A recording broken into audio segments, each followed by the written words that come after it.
ጎደለብኝ ብለው የሚያማሩ በጣም ብዙ ሰዎች አሉ የሚጨናነቁ ለነሱ ምንድነው ምክርሽ?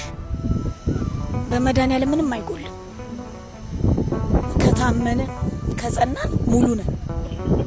ውጤት ይጎላል፣ ደሞዝ ይጎላል፣ ቤት የለኝም ይላል። በመድኃኒዓለም ግን ሁሉ ነገር አለ።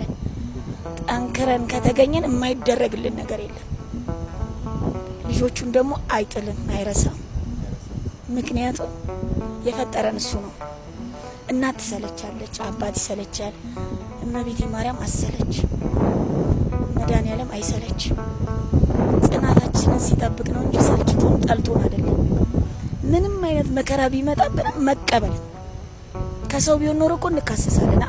ከፈጣሪ የመጣው እንደ ጸጋ መቀበል ነው። ያው እንደ ጸጋ ቀበለው።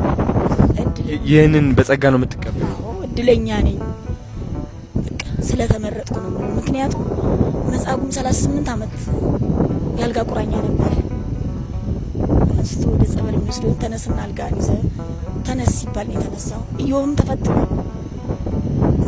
ፈጣሪው ቆሞ ስለጠበቀ ነው ያው ፈተና ያን የተሻረለት እና ፈተናም እንደዩ ጽናት እንደ መጻጉዕ ሆነን ጸንተን መጠበቅ። የማይደረግልን ነገር የለም።